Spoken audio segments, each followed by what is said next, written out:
हिंदुस्तान के युवाओं की धड़कन, गरीबों के लिए लड़ने वाले, एससी समाज के लिए, युवाओं के लिए जान की बाजी लगाने वाले जिग्नेश जी,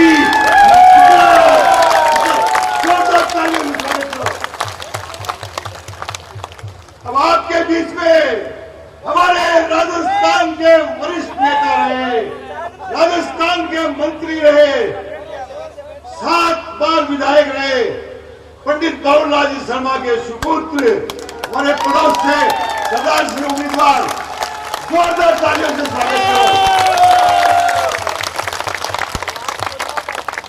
भाइयों, अनिल को स्वागत कर दो दोनों और एक फटकारा लगा दो आपके भाई रफीक मंडेरिया खातिर।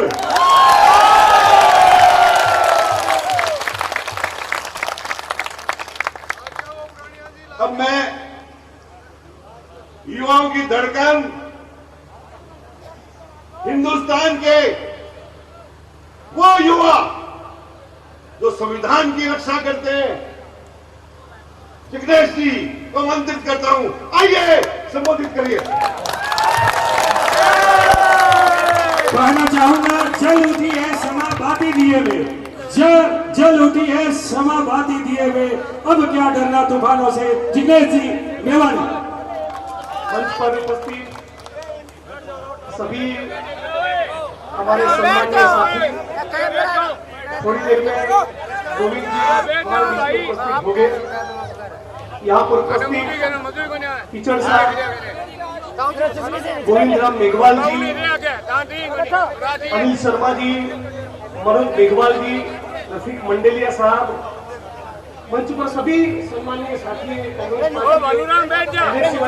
कांग्रेस के, किसान संगठन से, महिला कांग्रेस से, सेवा दल से, जो भी सभी का नाम नहीं ले पाऊंगा, क्षमा करिएगा, लेकिन आप सभी हमारे लिए सम्मानीय है। मेरी बहनें, माताएं, बुजुर्ग, युवा साथी, बच्चे, तमाम लोग जो दूर दूर से आए हैं, और हम सभी लोग जिनको भारी मतों से चुनाव जिताने के लिए आए हैं, ऐसे हम सभी के आदरणीय और जो रिकॉर्ड ब्रेक मार्जिन के साथ जीतने वाले हैं, ऐसे नरेंद्र बुढ़ानिया साहब, आप तमाम लोगों को मैं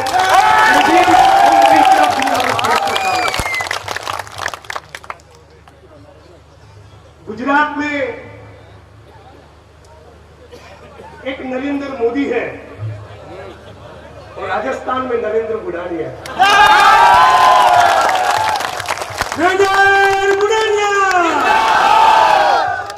जैसा कि आप जानते हैं कि मैं गुजरात से हूं, लेकिन मैं चोर लोगों को पसंद नहीं करता हूं, और इसीलिए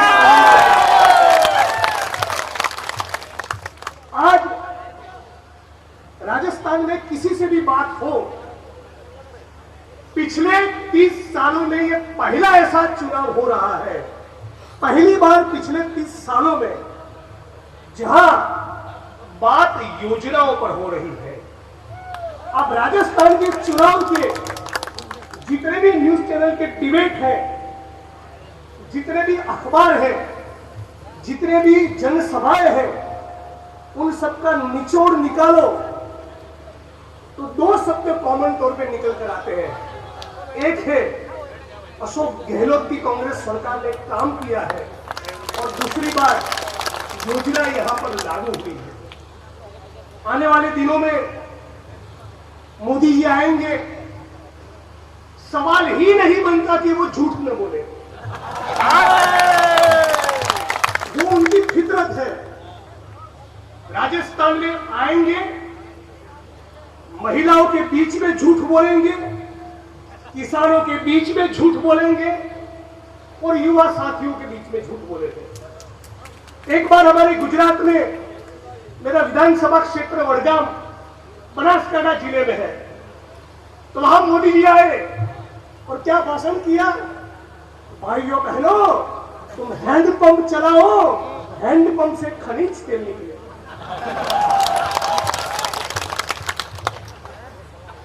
तो आप तमाम लोगों को इस फर्जी झूठे लोगों की चाल को समझना होगा। राजस्थान के अंदर ये जो योजनाएं हमारी सरकार ने लागू की है, ये कोई छोटी बात नहीं। मैं तो यहां तक कहना चाहता हूं कि राजेंद्र साहब, आपको जो लोग वोट करने वाले हैं, उनके परिवार का भी 25 लाख तक का इलाज कांग्रेस की सरकार और अशोक गहलोत साहब के कारण हुआ है।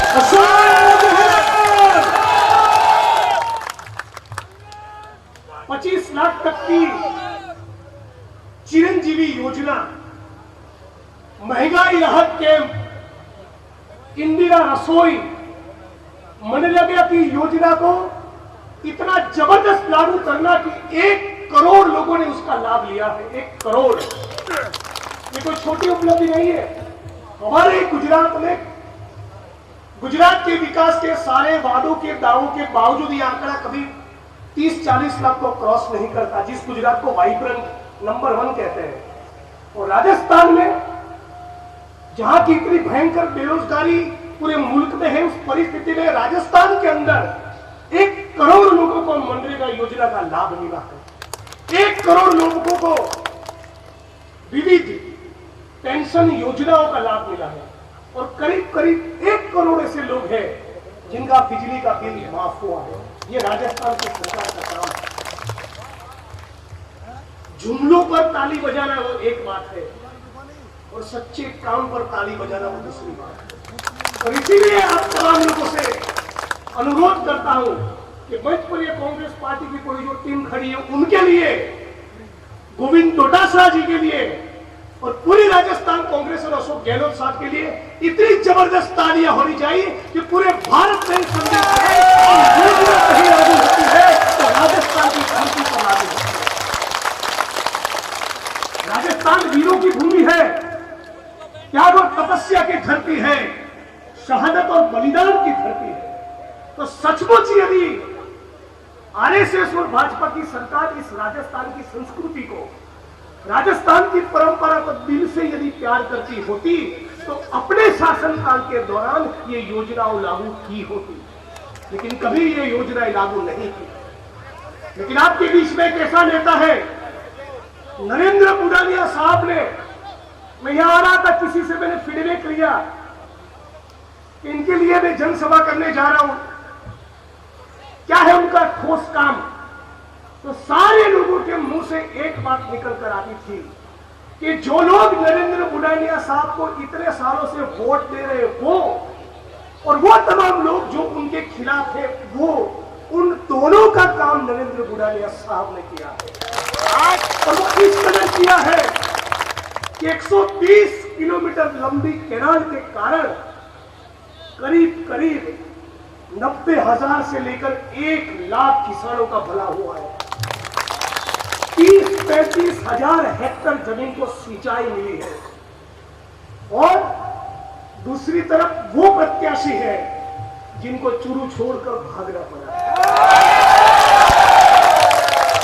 एक तरफ वो नरेंद्र बुडालिया साहब है जिनके कार्यकाल के दौरान ये 90,000 से लेकर 1 लाख किसानों को इतनी जबरदस्त पीने के पानी की सुविधाएं मिली और सिंचाई का लाभ मिला। और दूसरी तरफ वो भगोड़ा है जो अपने चुरू के अंदर लोगों को पीने का पानी नसीब नहीं कर रहा। कैनाल बनाने की बात तो छोड़ो, ये जब कैनाल बन रही थी हमें पता है, तब कैनाल के खिलाफ ये खड़े हुए थे। इस बात को आपको याद रखना होगा। ये चुनाव सामंती सोच और संवैधानिक सोच के बीच का चुनाव है। ये चुनाव जो दलित, आदिवासी, गरीबों के पक्ष में खड़े हैं, ऐसे नरेंद्र बुडालिया, और जो दलित विरोधी है, ये उनके बीच का चुनाव है। ये चुनाव कैनाल को लाने वाले के लिए और सामने कैनाल को काटने वाले के बीच का चुनाव है। ये चुनाव जो कर्मचारियों को डराता है, धमकाता है, और दूसरी तरफ वो कांग्रेस पार्टी जो पुरानी पेंशन योजना लागू करके राजस्थान के लाखों लाख कर्मचारियों के साथ किए, इसके बीच का ये चुनाव है। साथियों, इतनी बड़ी तादाद में राजस्थान की सरकार ने इतनी योजनाएं लागू की हो, इंदिरा रसोई हो, मनरेगा हो, बिजली देना, सड़क देना, पानी देना, राइट टू हेल्थ यानी कि स्वास्थ्य का फंडामेंटल राइट बनाना, ये हमारा अधिकार है। आज राजस्थान के अंदर जो लोग ओला के कर्मचारी है, उबेर के हैं, ऐसे गीग वर्कर कम से कम 5 लाख लोगों के लिए इन्होंने कानून बनाया है। राजस्थान के अंदर मिनिमम इनकम गारंटी का एक्ट बना है। राजस्थान के अंदर आदिवासी और दलित सब प्लान के पैसे किसी दूसरे कामों में खर्च न हो, उसको सुनिश्चित करने वाला आदिवासी और दलितों के लिए कानून बना है। ये तमाम कानून ये कल्याणकारी कानून है। तो भाजपा जिनकी नीति आरएसएस की जो सोच है कि समाज को हिंदू और मुसलमान में विभाजित करो, भाई भाई को लड़ाओ, वो जन विभाजन की राजनीति करते हैं। और अशोक गहलोत, गोविंद डोटासरा जी, सचिन पायलट जी, मंच पर के सभी साथी और कांग्रेस पार्टी की विचारधारा के केंद्र में है जन कल्याण। आज साथियों आपके बीच में एक बहुत बड़ी जिम्मेवारी है। ये मामला केवल नरेंद्र भाई को, बुढ़ानिया साहब को जिताने का नहीं। यदि राजस्थान में कांग्रेस पार्टी की सरकार इतनी योजनाएं, इतने कानून के बावजूद नहीं बनती, तो पूरे भारत में ऐसा मैसेज जाएगा कि जाति और धर्म की राजनीति करो, योजनाओं से वोट नहीं मिलते, ये मैसेज नहीं जाए, ये आपकी जिम्मेवारी बनती है। पहली लाइन से लेकर आखिरी पंक्ति तक जो लोग सुन रहे, अब तमाम लोगों को कहना चाहता हूं, आपका कर्तव्य है इतनी योजनाएं, इतने कानून, इतना काम, इन सब के बावजूद राजस्थान में हर कीमत पर कांग्रेस पार्टी की सरकार बननी चाहिए। और यदि नहीं बनती तो आने वाली पीढ़ियां हमको माफ नहीं करेगी, क्योंकि आरएसएस और भाजपा के लोग, मोदी जैसे लोग यही चाहते हैं कि विकास की केवल बात हो, बात मंदिर मस्जिद की हो। आरएसएस और मोदी यही चाहते हैं कि चुनाव के दौरान चिरंजीवी योजना की बात न हो, इंदिरा रसोई की बात न हो, मनरेगा की बात न हो, खाली पड़े सरकारी पदों में भर्ती हुई कि नहीं हुई उसकी बात न हो। चाहते हैं कि भारत पाकिस्तान की बात हो, मंदिर मस्जिद की बात हो।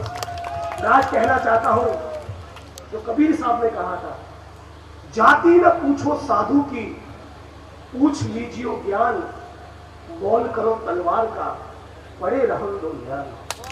ऐसे हमारे बीच के प्रत्याशी है नरेंद्र बुढ़ानिया जी, जिनका 40 साल का सार्वजनिक जीवन ये कहता है कि जिन्होंने उनको वोट नहीं दिए उनका भी काम किया है। इनके लिए जबरदस्त तालियां हो जाए। आज साथियों ईडी के छापे पड़ रहे हैं। ये ईडी वालों को सवाल पूछना चाहता हूं, कोविड के दौरान भारत की जनता ने